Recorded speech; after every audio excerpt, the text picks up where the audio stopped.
Welcome, everybody, to the Channel Vision Magazine webinar featuring Crescendo, which is going to discuss with us how to realign your tech strategy when your UC or UCaaS platform provider leaves you out in the cold.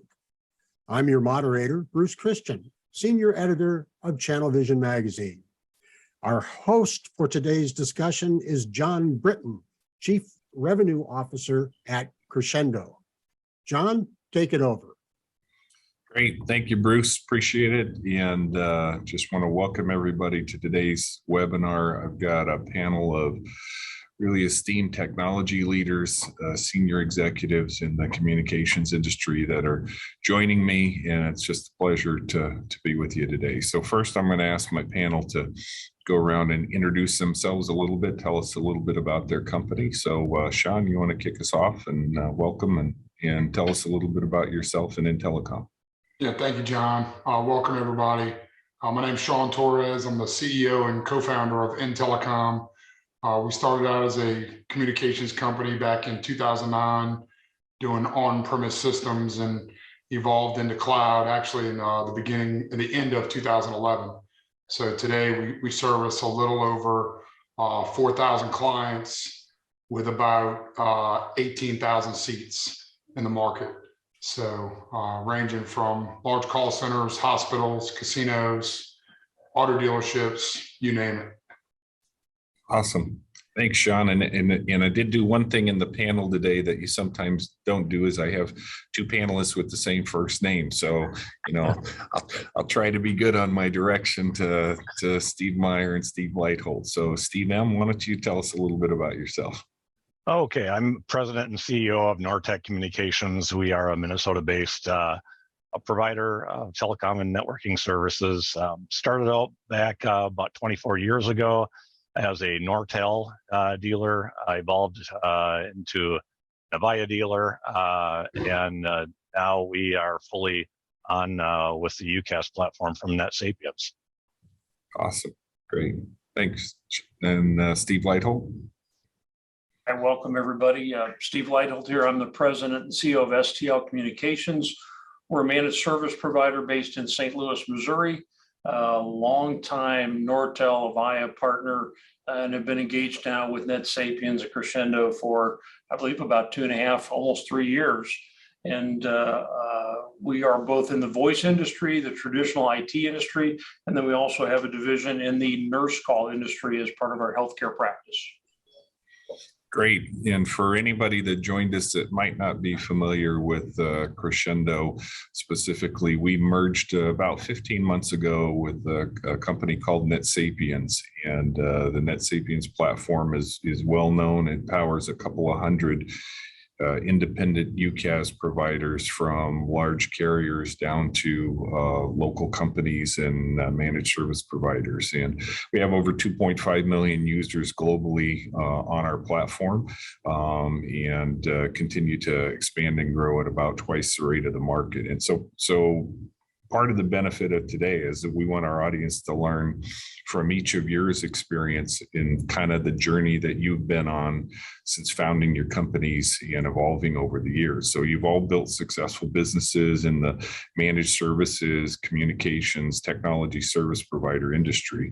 Tell me a little bit about what you think the key secret to success has been for your organization. And let's start first by speaking to sales and marketing strategies that you employed. So Steve M., I'm going to go to you first on this one. Okay, well, sales and marketing side, I mean, most of our business is word of mouth.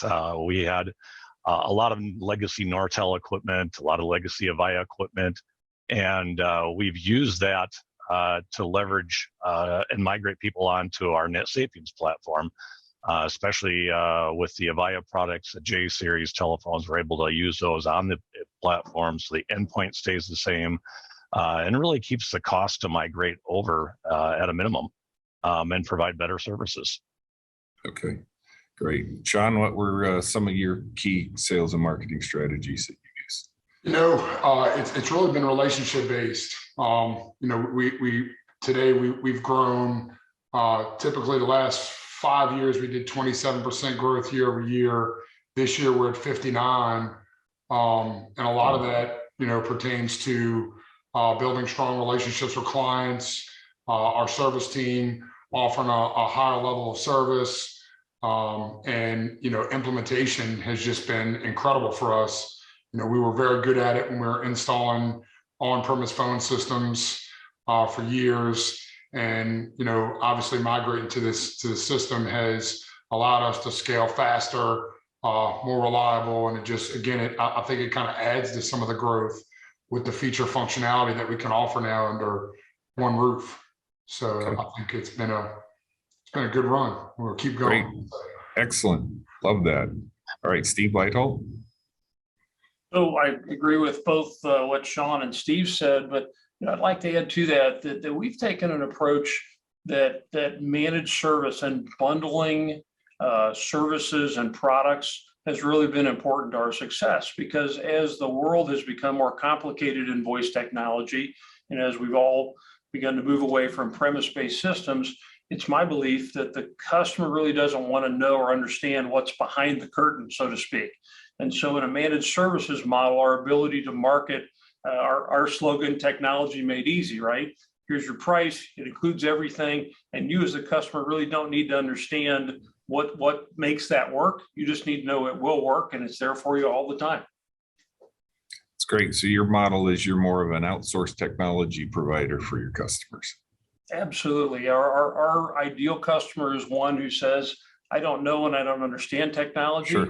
I want to focus on my core business and let you do what you're good at for me for a reasonable price. Okay, excellent. So, a key part of the strategy, though, as I know you've all evolved in your business over time, has been the suppliers that you chose to partner with. So maybe take a minute or two and tell our audience about who your key suppliers were in the earlier years of your company. So as you were starting out and going, and then kind of, why you chose them and partnered with them in the first place. And Sean, I'm going to go to you first on this.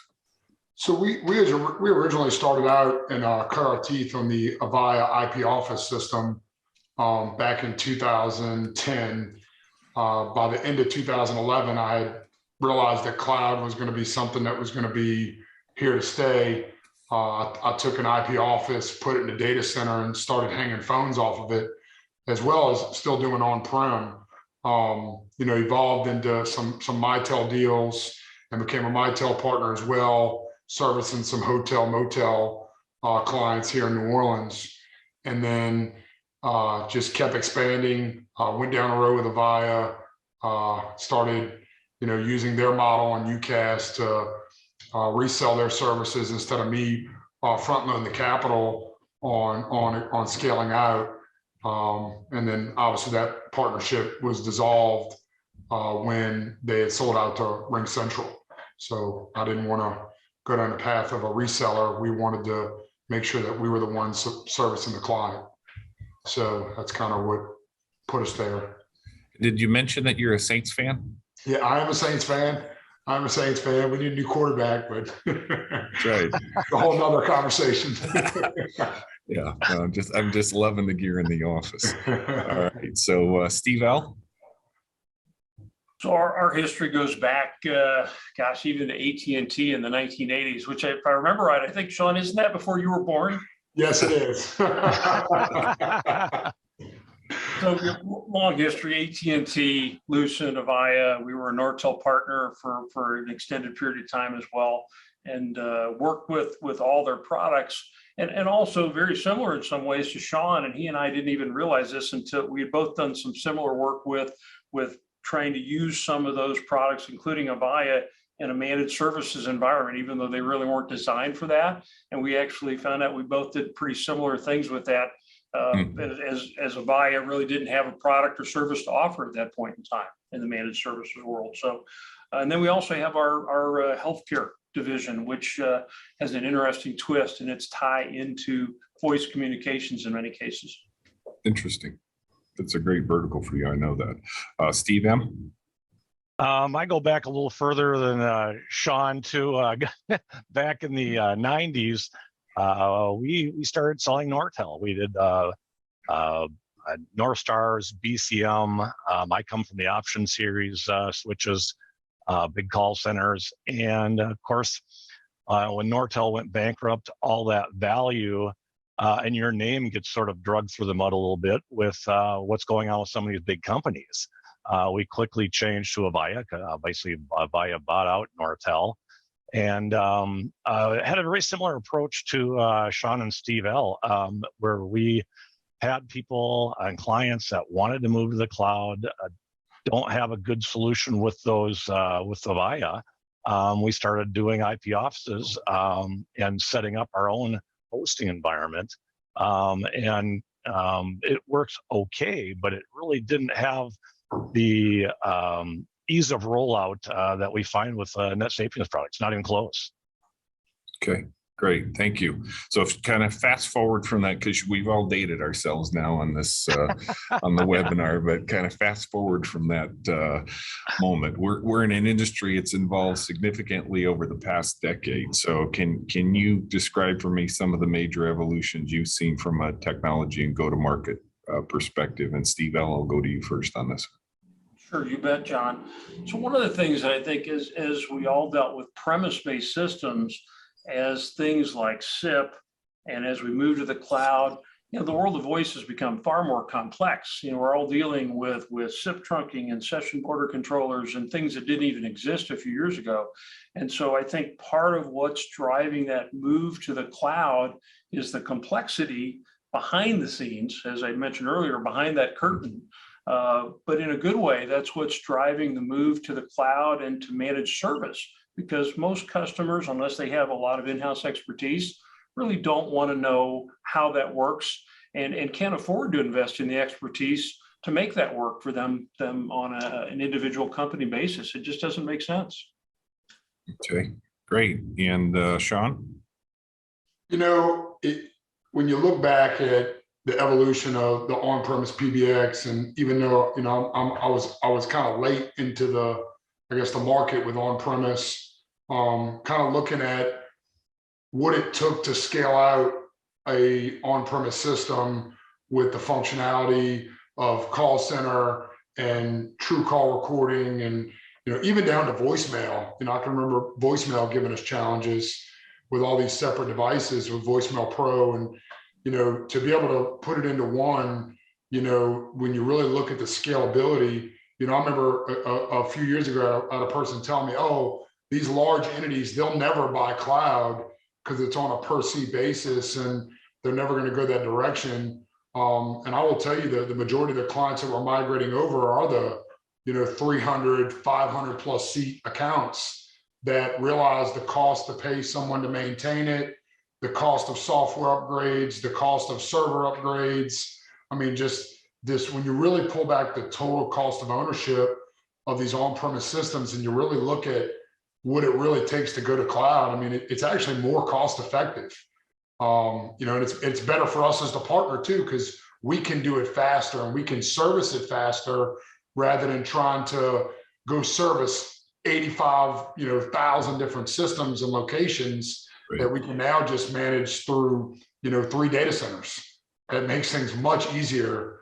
I guess to just get it to market. Just is I've looked at what it's done for our business and it's scaled it tremendously. Right. And I think that's one of your catalysts was like 10 years ago, you had a customer that told you that they wanted to go to cloud and you go, what? I'm not selling that. So you had to kind of that was the pivotal moment for you, right? That's what got me there, John. I can never forget it. It was Dave Martin Allstate. He came to me and said, hey, we're going to just go ahead and go with Ring Central. And at the time I'm like, who Ring who? I didn't even know what that meant, and that's kind of what led me into really building it out. As I told my business partner, Jimmy, I said, Jimmy, I think we need to go cloud. And he's like, what are you talking about? I'm like, I'm telling you, man, I think that the market is going to shift to this model and this is where it's going. So we literally put an IP office in a data center and hung an AdTran off of it and built a VPN connection and put a 9608 on the desk. It's exactly how we did it. So great story. All right, Steve M. The only thing I'd like to add is really the speed of what's happened in the market. I think all of us have probably had one time or another in the last 2.5 years, someone call us and say, hey, we need to go to distance working by 8 o'clock tomorrow morning. That's not a problem now. Back when we were selling IP Office, you got to figure out all licensing and everything. And it was very complex and very expensive and very time consuming. Now Sure. we can, just the speed that we can do things now is so much improved. And all with that is also very low cost too. Absolutely. Yeah, it's one of the things I love the most about our platform. It does really enable work from anywhere, but also work in the method of choice with strong mobility clients, Chrome clients. People want traditional desktop phones. Hey, they've got that, but it is and you guys are right. It's just easy. You just, log in from a different location and there you are. Mm-hmm. So, Hey, John, can I yes, throw in sure. one other thing I just thought of, that in a good way has impacted all of us as all of technology in general, even things beyond technology, have moved more to a subscription model, right? A monthly recurring revenue model. I think that's also, helped people understand that financially this model makes sense. But it's just become much more an acceptable thing to pay for technology. Or, I got a new car, and if I want to do the remote start on my new car, there's a subscription that I have to pay every year to enable the remote start on my new car. We've become a subscription-based revenue model for many things in our society. Well, I think that's a key thing for all of you is you made that change in your business, is that you embraced it and dove in and now have the benefit of that consistent cash flow and revenue that's associated with having made that change from a CapEx to subscription business model. And we know it's what customers want today, that's for sure. Yeah, it definitely gives you, John, you're right, as far as stability too. When you want a good support staff that's going to support the client, we all know that technology, employees are expensive today, right? So in order to have that, that recurring revenue brings in that level of stability that you can offer that level of service. Right. True. So I got one more question just about the kind of that journey that you were on. As we talked about the market changes in that last segment. So when the market changes happened, what adjustments did the companies that you had partnered with prior make? Were they able to cope with the change in in the market and still fit with your evolved business model, or were they not able to address that? So Steve M., I'll go to you first. Well, as everyone in this group I know knows, Avaya basically approached us and wanted our customer list, and they're going off to the Ring Central side of things, so they are doing their own thing. And basically, what they want us to do is be a reseller, which just does not fit our business model. So being able to control our customers ourselves, have them be our customers, and we're not just a sales agent for someone else that may or may not want us around, the next month. So it really allows us to maintain control. And with what some of these manufacturers have done, trying to bring things in-house and have the customers a relationship with them and us be just a sales agent was just not a good match for us. Okay, good. Yeah, you talked about one of your partners going directly after your base at one point in time. So yes, yeah, I did have one that they scraped that cloud information and they start pursuing and customers directly. Without our knowledge. So yeah, it's wow. Yeah. Steve L. So I totally agree with what Steve M. said. Yeah, we didn't want to be an agent either. Steve mentioned the customer relationships, really that those relationships are very close relationships between our team and those customers. But on another front too, from a personal and a company perspective, we didn't see any value, any franchise value in basically being a sales agent, right? We wanted to build franchise value as an organization, and being an agent just doesn't let that happen. And so it was very important to us to move to a model with NetSapiens that allowed us to do that. And candidly, the existing manufacturers we work with, Avaya, just really didn't offer that. Okay, great. Sean? I think the manufacturers tried, Mitel tried, Avaya tried. I mean, I had Mitel in my office, you know, with a whole leadership team trying to discuss a program that would work for the partner. And I felt like I was trying to give the right advice on what would work and what's not working. And, you know, and again, it boiled down to financially for them, it didn't make sense. And for me as a partner, it didn't make sense either. You know, so I think that, you know, them offering us a commission-based platform and to tell me that I could fire my technical staff and just hire sales agents, you know, these employees that work in this company are like family to me. Sure. And they're my responsibility. And you know, I don't run you know, we're a pretty large organization, and we're not looking to just turn people for money. You know, it's more than just a financial deal for us. We've built a culture here at this company that we've given people stability. The majority of our employees are the breadwinners of their families. So to go detriment that because you know, a partner sold out to another company, you know, I couldn't bring myself to do that.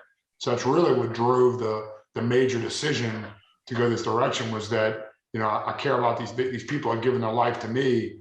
How would I just go turn them over for putting more money in my pocket, you know, financially? Right. It just wasn't the right thing. That's a good point. I know throughout our community, a lot of folks like yourselves, that it really is that your organization is an extension of your family. And, you know, I appreciate and value that. And it's different than what you see in, you know, some of the, you know, more financial based decisions you'll see with private equity owners and others today. So I appreciate you making that commitment to your employees.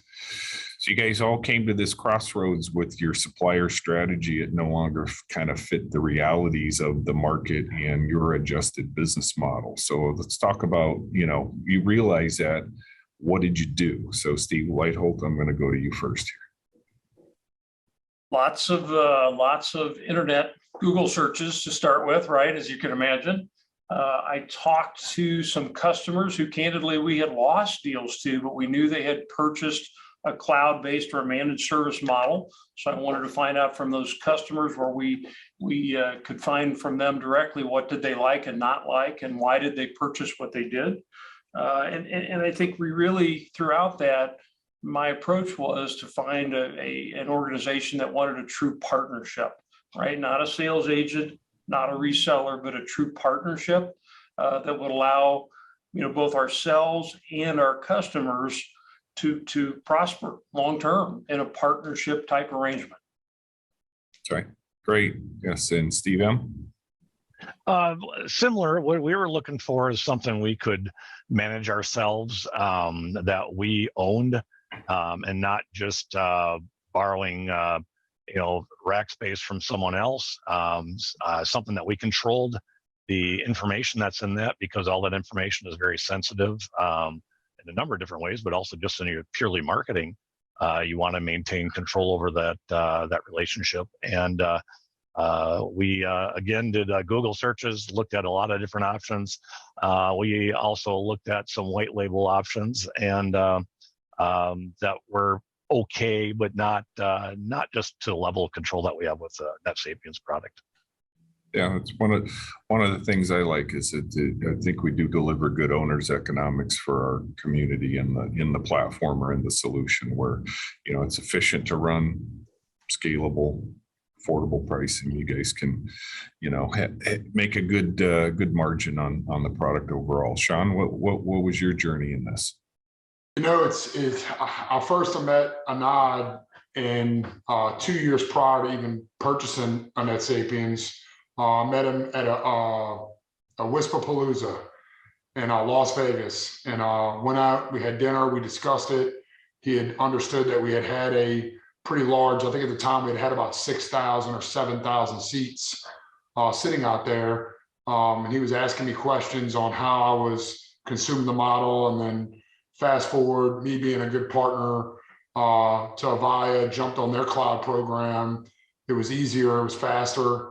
Then we kind of got wind that it was getting shut down after we had just migrated about 3,000 clients across 3,000 seats across over to this other platform. And then we had to make some pretty quick decisions. So I flew out, met with Anand and the team at NetSapiens, had some great conversations about what I needed to do. And mine was sheer speed. We interviewed BroadSoft, we interviewed Free PBX, we had lots of conversations.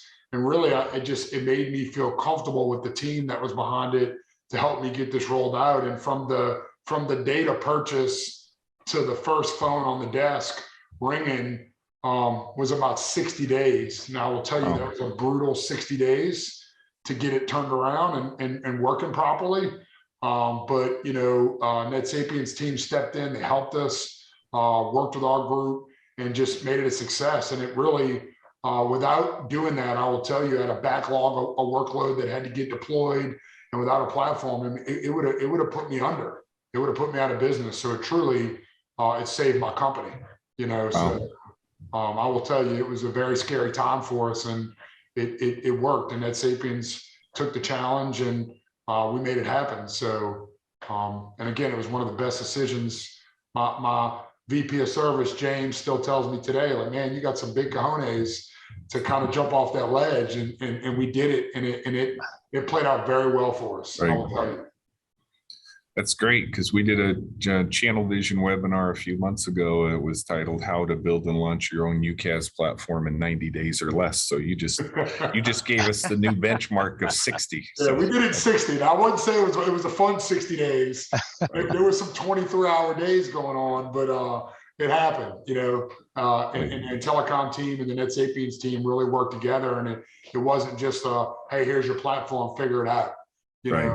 We're all used to, as owners, getting platforms and ERPs and things that we roll out. And it's kind of like, here's your box, go figure it out, and it can be a challenge, so it worked out well. So awesome. Again, thank y'all. Yeah, glad to hear it. So how did you finally realign your tech strategy? What vendors did you choose? I think I know one of them. Why did you choose them? How long did the transition take, Steve M? When you reset here and you ended up coming over? Tell me about the experience. Well, what we really liked about NetSapiens was we have a big Avaya base, and we could take the Avaya SIP phones and reprovision those onto our NetSapiens platform. So it made it really easy. It was familiar hardware from the endpoint perspective. And so we could transition people very, very easily, which was a huge help for us. Since then, we've brought on Realigning products, their cordless products. They're just a better price point, offer more flexibility, but the support for so many different endpoints was really the center that really sold us on it.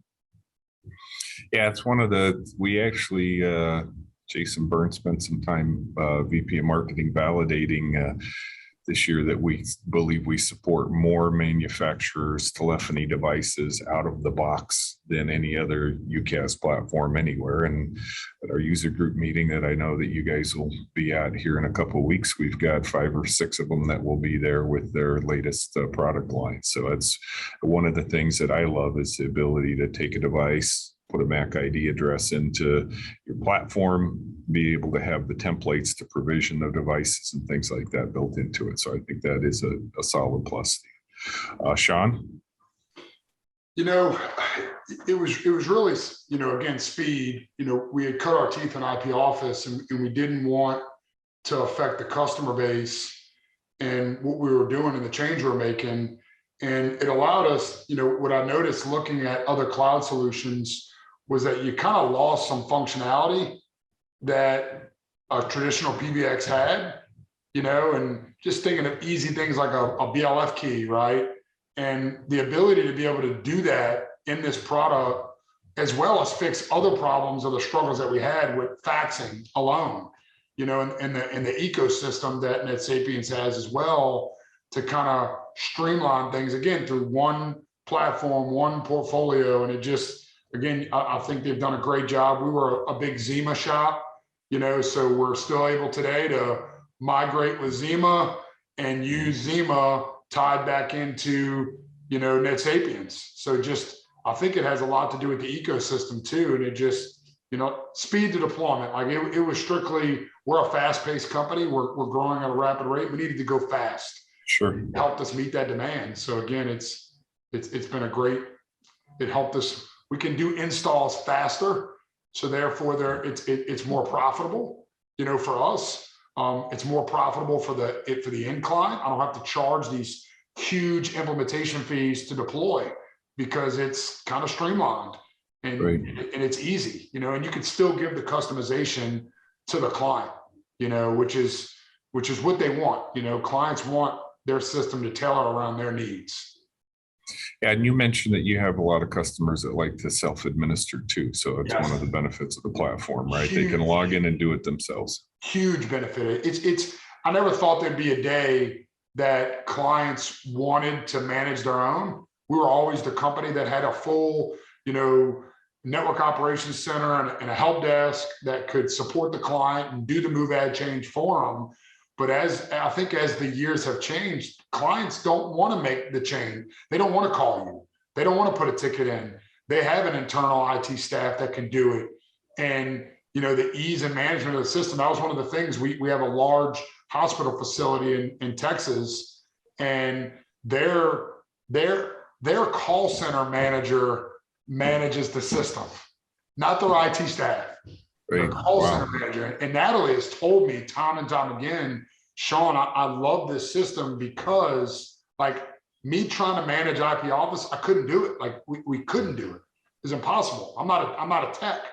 Like, and she manages it today. So she can manage her call flows, her queues, and it's so easy to train them and teach them. And again, it helps me become more profitable because I don't have to have as many resources on the back end to support it, so Right. It's a great story. I love it. Steve L. We obviously chose NetSapiens, and I'd say for two primary reasons. Credibility, number one, right? The question that we often get from end users is what software are you using? What's your back end? And the ability to say, hey, look, this is software that's used by 2.5 million users, John, as you referenced earlier. It's used all over the country by many telephone companies, as well as white label resellers like us. So that credibility was huge to our existing customers. And as we introduce it to new and even larger enterprise type customers, right? They want to know that this is software that's not something that's homegrown that we wrote in our garage last night. The other thing is flexibility, right? The ability in the NetSapiens model to take that core software and package it in whatever way we feel fits our company culture and our customers and their needs. And we all three touched on it, even though we're using the same core software. Steve and Sean and myself, we're all using it and packaging it a bit differently. And I think that's a key attribute of the NetSapiens and just the business model. That the way it functions, we're allowed each of us to customize and be flexible in how we present that to our customers. Great. That's a good point. Yeah, we give you a lot of flexibility, complete branding, all those packages across all the applications. So this is, it's been an evolution for all of you in your your model and your technology stack and things like that over time. So let's talk about what your final outcome was from your journey that you've been on, and then what kind of your outlook is today on the future. And Steve Leithold, I'm going to go to you first on this one. I should have my sunglasses. The future is so bright. I got to wear shades, right? We're really happy with what has happened with the NetSapiens. Moving existing customers has been very well received by existing customers. As we talk to new prospects for the reasons I just mentioned, we've had really good success competing against what I'll call the national guys, right? By our ability or the flexibility to customize the solution, the pricing and things like that, we've been able to beat the national guys, both on service and on pricing. And so we're really happy with the product. And one of the things that Sean touched on that's really been big for us as well, the ease of support, right? And so for all of us, it's not just the ease, it's the cost of that support. If it's complex, right? Our team's time isn't free. There's a cost. And so Sure. the ease of support long-term of the NetSapiens product has really been a big plus over what we were used to in the past from other manufacturers. Great. And help me remember, you package your offer under the Total Voice brand. Is that what you've named it? Right. So our approach is total voice, technology made easy, and we in most cases offer it as a total outsourced product. We like to use the terminology technology as a utility. You turn on your water faucet, the water comes out nice and clean. If it doesn't, you call the water company, and you really don't care where the water plant is. You just want clean water. Right. Absolutely. Good point. Steve M. Oh, we've really migrated almost all of our customers over. Over the last 2 years, we've made a full commitment to the NetSapiens product. We have dropped Avaya, and we're migrating everyone to our NetSapiens platform. And it's the response has been phenomenal. The migration makes it really easy. The ability to program, the functionality to work very similar to an IP office, so it makes the transition for the users very easy. Yeah, we're all in. Great. And one of the things I think you talked about is just kind of we are in a market that's constantly changing, right? So, the Medicare mandates you mentioned, things like that, I think, Yep. Bottom line is you got to have a platform and a technology partner that helps you adapt in those situations, right? Absolutely. Yeah. With new regulatory things that seem to always come out, the NetSapiens has really incorporated those things within the platform. It makes it really easy to roll out. And the speed to market, speed of changing customers over, the migration. I mean, it's just it checks all the boxes. Great. Good. Sean? The journey's been awesome. Looking at what we've been able to do, the amount of time we've been able to do it in, to deploy. We installed a casino in Arkansas a couple of weeks ago and installed 390 phones in 3 days. To do that with an on-prem system would have probably been a challenge. Would have taken probably, double the staff and triple the time, even from a programming standpoint on the front end. So it's really fixed that. They have a full call center. We deployed call center and everything that quick. And for the CIO to reach out to me and say, Sean, thank you so much. That cutover was seamless and easy. They were coming from a legacy NEC system. Again, it made it easy for the client. And it was, this is a 24/7 facility that can't have downtime. So we were able to do this without downtime as well, which is huge for us. And then, looking into the future and where things are going in the telco space is, integrations with Microsoft Teams and the ease of that at the enterprise level. We have clients reaching out to us today for that. And we have the ability to say, if you're looking for that, we can do it.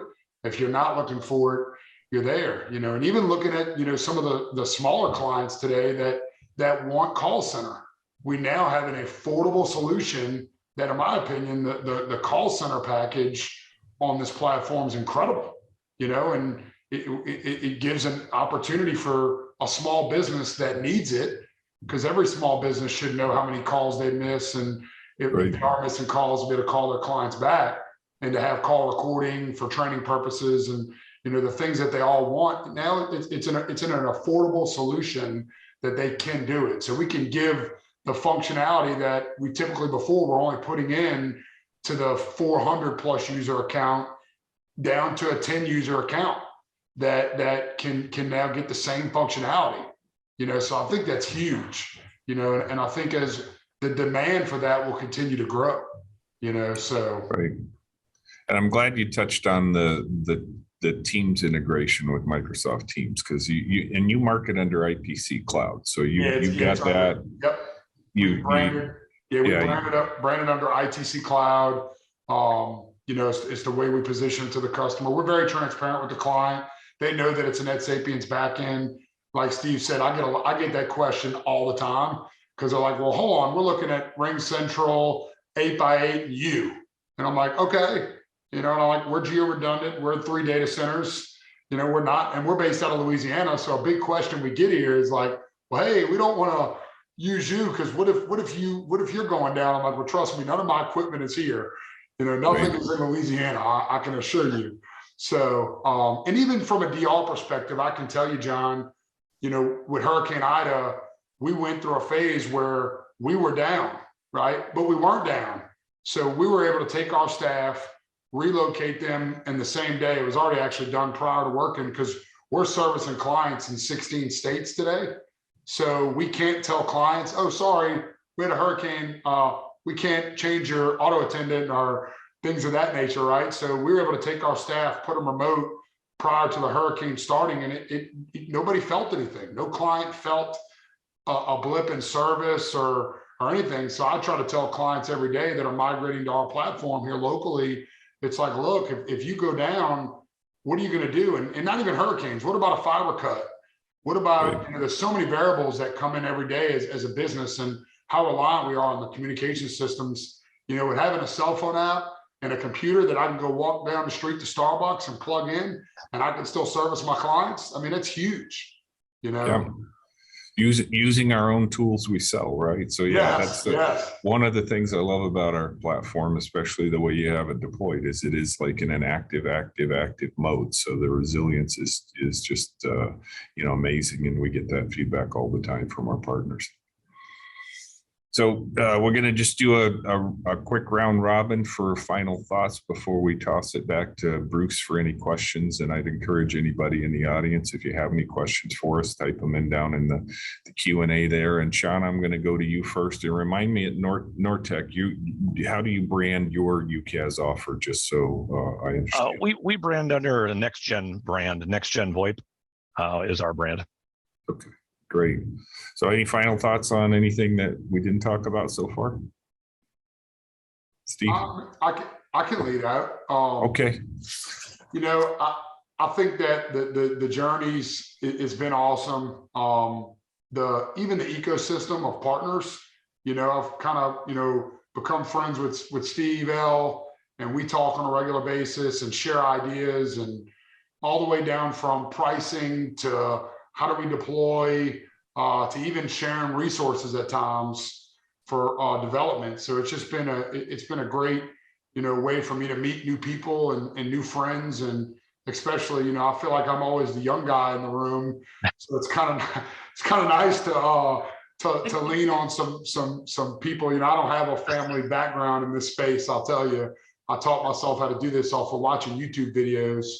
So to look at what we've been able to do, and then again, to be able to pick up the phone and call Steve when I need help. And, even down, I was on Steve M's website, looking at some of the ways he's doing things, and I was kind of intrigued. So there's been a big benefit there, so I think that not only, Net Sapiens as a platform, just the ecosystem of partners out there that I can reach out and talk to and have conversations with, even to some internal processes for me inside of my company.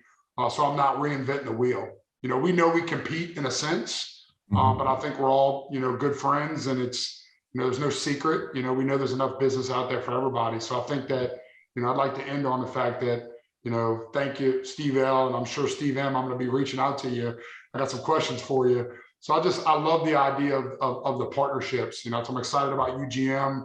I love going to meet partners, and I'm even like thinking, how do we start a user group that is a peer group that we can come together, every quarter and have a meeting and discuss on how we can get better, and help each other. So I think it's just been a great thing for us in telecom and being able to evolve as an organization.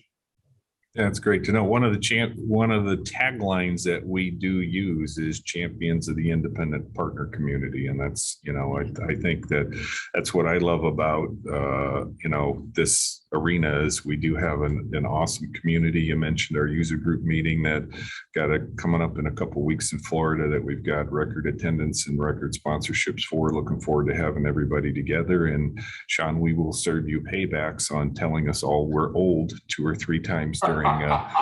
Just remember, Revenge is a dish best served cold, right? We'll get you back for that one. So Steve Lighthold, any final thoughts?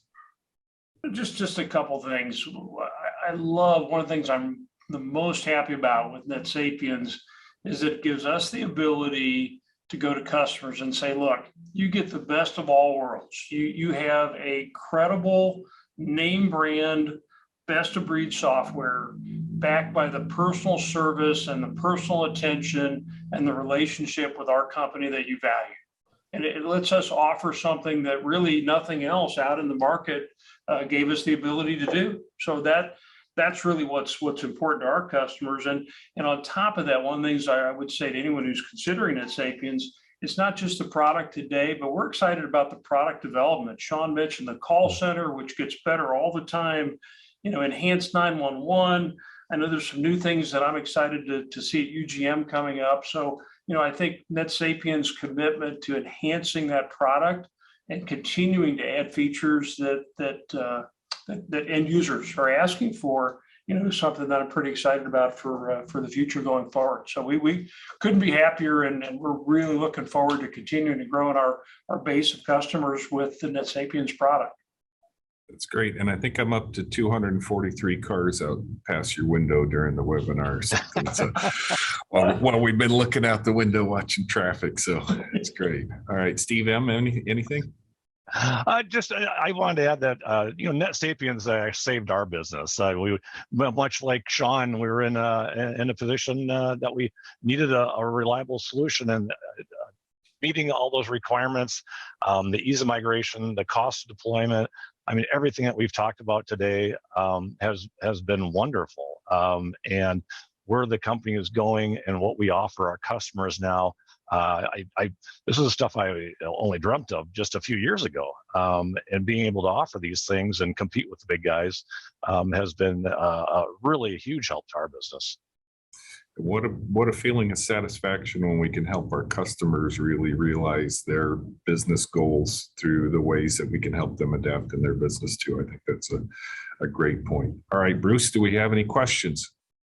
Yeah, we do have a few questions, but first, before we get to questions, can we put up the slide that shows how everyone can contact you? Sure. Yeah, let's get that slide back up. So go. Any attendees that have questions, here's everyone's email address. And if you've got more questions, you can just email them directly. But, during the discussion, I think it was Steve L. who mentioned the complexity behind the scenes and everything. And then, of course, came COVID. So I'm wondering if everyone can address briefly what additional complexities have occurred since there's been a rise in remote and hybrid work? That's a great question, Steve Lighthold. Yeah, absolutely. So, the big push to work from home and one of the things we hear all the time is that the NetSapiens soft phone on the PC and the mobile app on a cell phone look and feel the same. So that even if I'm a fairly occasional user of the soft phone, for example, it's easy for a user to go between those things. So if I'm forced to be in a work from home mode because part of my office even today might have COVID, that ease of using those tools because they all look and feel the same and they're very, very user friendly has been a big thing. And one of the key drivers really of the adoption of the NetSapiens product for our customers. Hey, Sean? Yeah, when COVID all happened and all these clients started reaching out to us about, going to work remote, we still had some legacy Avaya clients out there, and to be able to take a phone off of a traditional PBX and build a VPN client and program the phone in a different manner to get it to work and work behind a home network and a home router that probably was blocking certain ports for VPN, that it created a lot of complexity. So, with the NetSapiens side, we were even taking clients that were on legacy on-prem systems and giving them phones and rerouting phone numbers because we had still had to own the phone numbers through SIP, and we're routing them and connecting back to the IP office to continue to have extension dialing. We've done that recently with a client that we're still trying to scale out. So I think that, that challenge without this would have been pretty tough. We probably wouldn't have been able to do it and as fast as we were able to. So that complexity with that need, and some of that need stayed permanent. We have clients that didn't go back to the office, that wanted to work they stayed remote, and it didn't change. We didn't have to change anything. We didn't have to do anything. We didn't have to get real complex, and things just worked. So, and all the functions worked across. And I think that's what's important. Call center, we now have clients that have, 75 agents that are in all kind of different states, and they don't have to be in one office. So I think that's incredible. So it's definitely helped us when the pandemic went through. I mean, our business scaled when that happened because of that. So, and it continues to scale. And Steve M? Oh, I was just going to add to what Sean said about the complexity. Things have gotten so much easier with the NetSapiens. I mean, all these remote phones that we all do now, scattered throughout our footprint. On the Avaya side, I can't tell you how many times that I've beat my head against the wall because some ISP doesn't want to play nice with the protocol. Granted, some of the protocols are the same, I get it, but some of the proprietary stuff, they just didn't want to play nice. And with NetSapiens, I don't have anywhere near the problems I have had with some of the legacy equipment that we've dealt with. So it's made it much easier.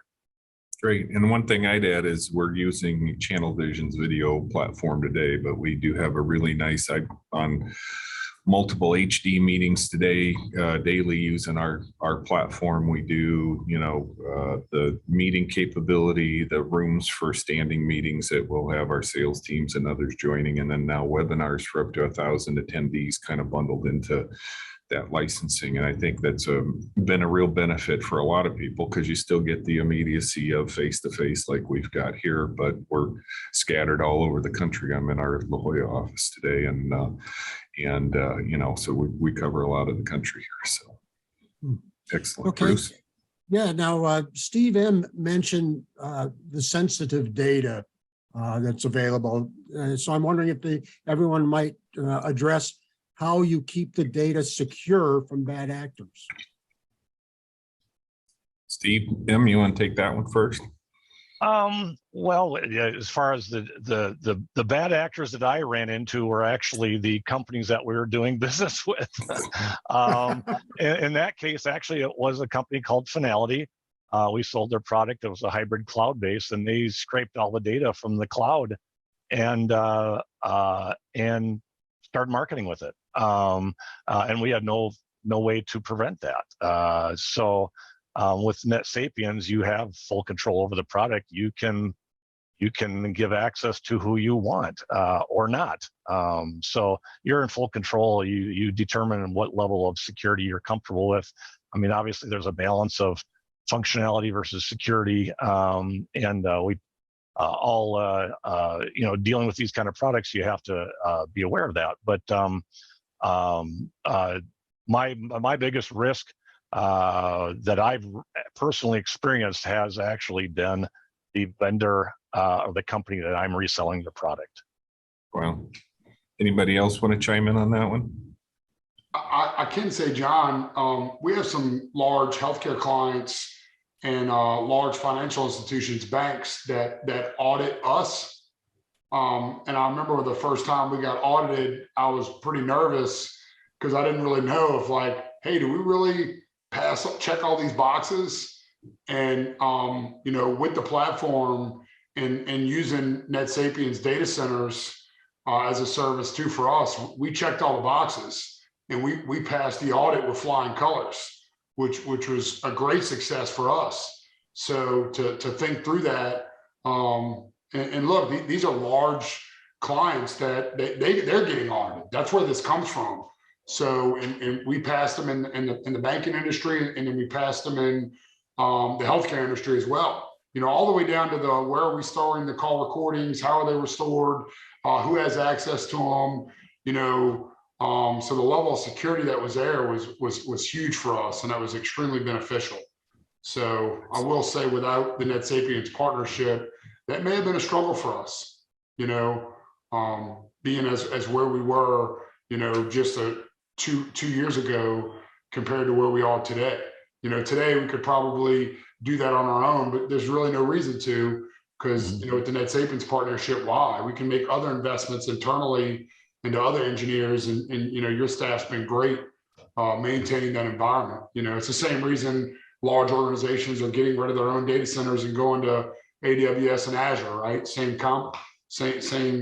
It's actually, it's more cost effective in my opinion, and it's more stability. So Excellent. that's huge. Excellent. Steve L, anything to throw in there? Just that what Sean touched on, the ability to say, hey, we're HIPAA capable. And, when a large financial services client asks about security, the fact that we can say, yep, SRTP, TLS encryption, those things are huge, and they're built into the platform, right? They're not extra cost. That allows us to go after larger clients. And as Sean mentioned, healthcare, financial services, people that have to have that as part of their requirements. Yeah, one thing I'll just share for our audience too, because Sean touched on it, is with our licensees or service providers that have built their offer on our platform, we have an option where we can do perpetual license purchase up front, or you can actually subscribe to your UCaaS services. And then about half of our new partners that are coming to us today actually have us host the solution for them. So we have our tier 5 data centers that we host in as well. And about 50% of our partners say, nope, I've got a data center, I've got infrastructure already, I'm going to host it myself. But about half choose to have us host that in our infrastructure as well. So we try to give flexible options as well from a platform perspective on how you purchase it and how you deploy it. Okay, we're coming up to about an hour already. So I'm just going to ask 2 more questions if I could. The first one, can you guys talk a little bit about the channel options that are available? Any of the 3 of you really want to talk about what you do from a channel perspective at all? I don't, everybody's sales. One of the things that's unique to our community is everybody's sales model. There's a lot of similarities, but there's a lot of differences. And we have some partners that kind of specialize in white label type offers, some partners that sell through agents or go through that master agent channel, and some partners that are focused more on selling direct, or a mix of all. And I think that's one of the things you all talked about. When you make this your own offer and you commercialize it the way you want, you're choosing your go-to-market. We're not. So I don't know if any of the 3 of you want to elaborate on that at all. Yeah, I actually have. We're not currently selling for the channel. We've discussed it as an avenue for additional growth.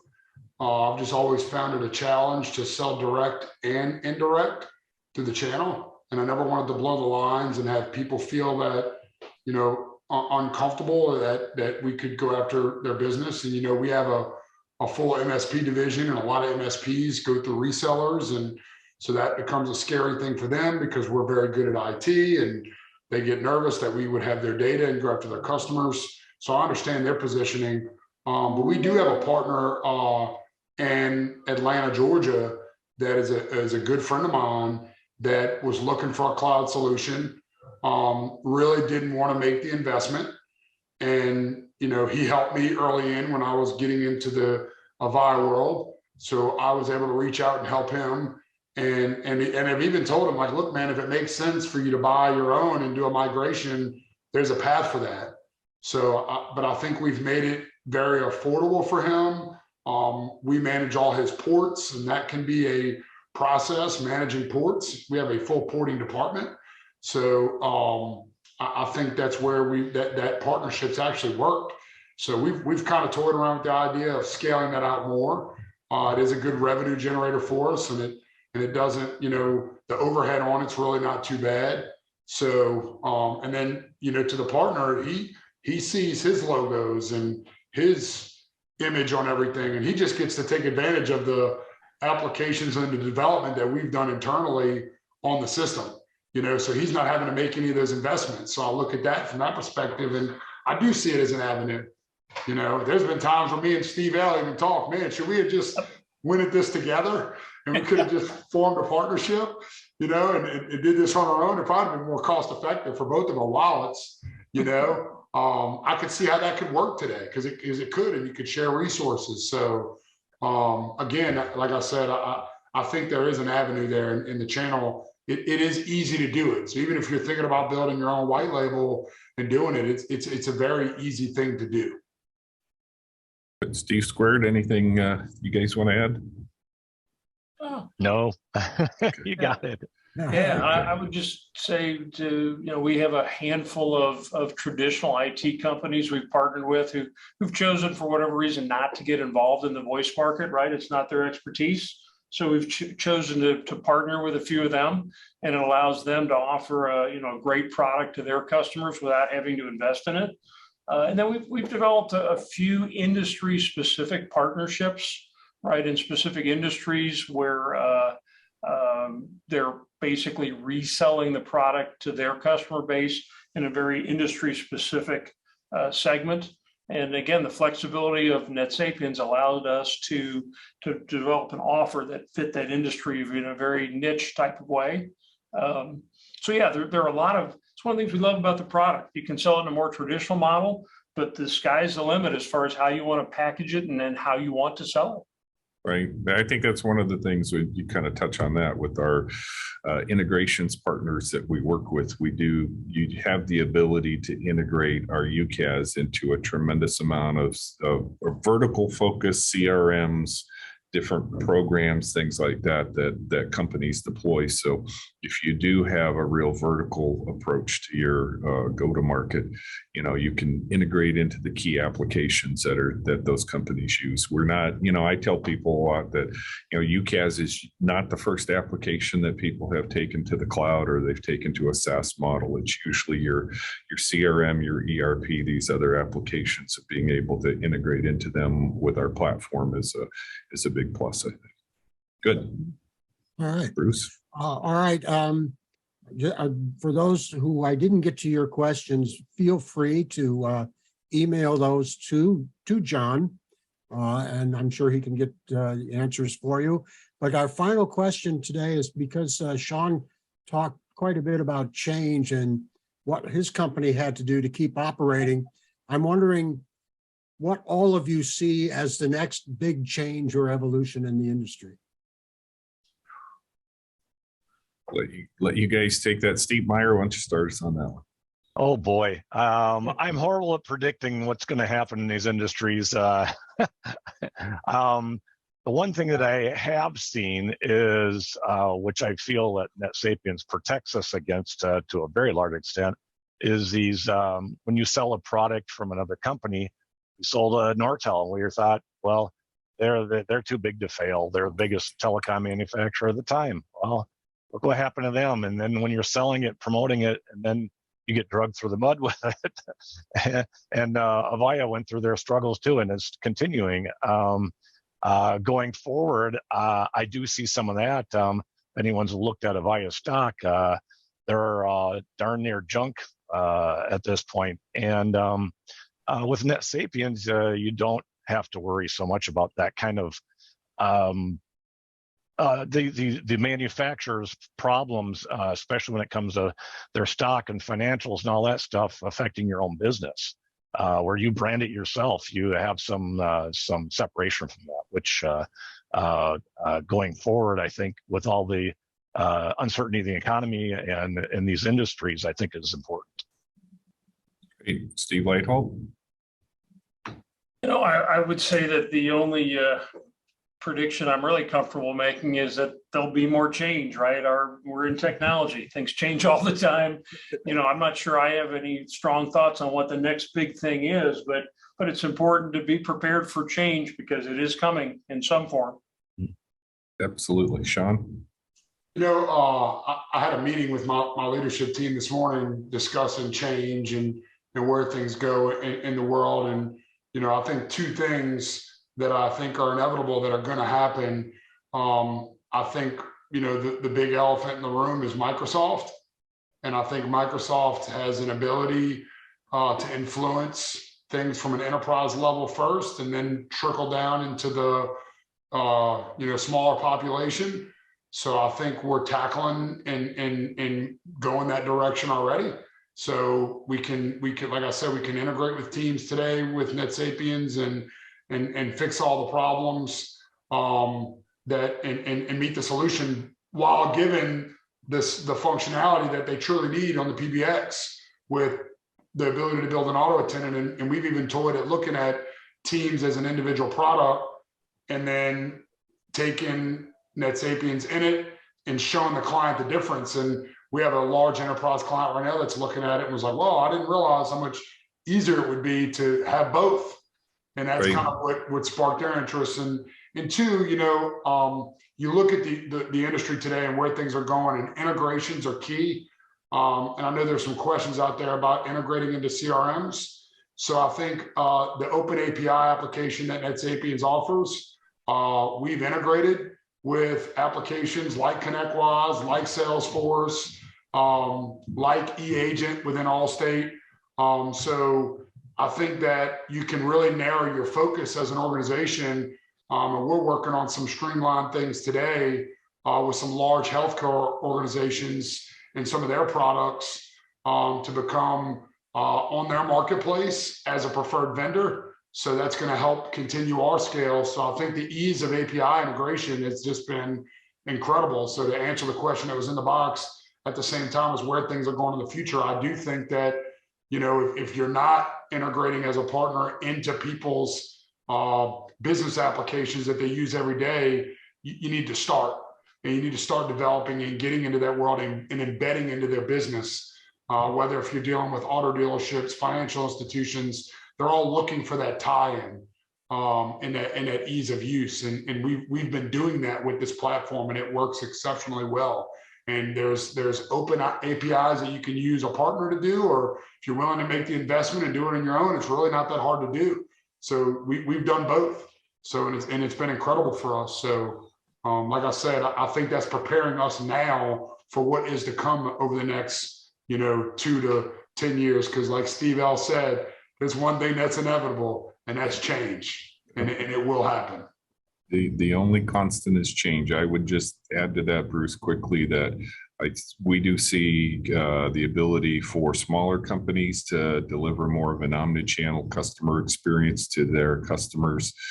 We've talked some about contact center today. We have a strategic partnership that we've announced we'll be talking about with our licensees at our user group meeting, that really takes smaller companies and gives them all those digital channels to interact with the way consumers want to work with them today. So where we've seen that largely in very large contact center type situations, the ability to kind of take that down so that local businesses can compete with national companies, which is really what a lot of this webinar is about today. How 3 entrepreneurs and local companies have used our technology to compete and thrive in a challenging market. So I think that's a key to the evolution. And I would say if anybody has some follow-up questions, you can feel free to reach out to me, Jay Brinton at crescendo.com. If you want to find out more about the platform or a demo or anything, or if you want real world experience, you got 3 of the top experts in the industry here on my panel. You can feel free to reach out to any of them as well. All right. Well, I think that's going to do it for our webinar. So let's thank our presenters. Steve Leitholt, the president and CEO of STL Communications, Sean Torres, Chief Executive Officer at Intellicom, and Steve Meyer, President and CEO of Nortech, as well as the man who served as host today, John Britton, is Chief Revenue Officer at Crescendo. Now, at this time, I'd like to note and thank Crescendo for being a silver sponsor to our upcoming CVX Expo 22, which is approaching very rapidly. CVX Expo 22 takes place November 2nd through 4th at the Talking Stick Resort in Scottsdale, Arizona. Attendees get full access to all the educational seminars, the exhibit floor, all meals and networking opportunities, and the chance to win a $10,000 raffle prize, all for the price of $199. So to register, go to register.cvxexpo.com. And before we go, I want to remind you that you'll be able to access this webinar and all other Channel Vision presentations on demand by visiting our website at channelvisionmag.com. And now from all of us at Channel Vision Magazine and from our friends at Crescendo, we look forward to seeing you at CVX Expo 22. Thanks for attending and have a safe and prosperous day. Great. Thank you, Bruce. Thank Bye you. now. Thank you, everybody.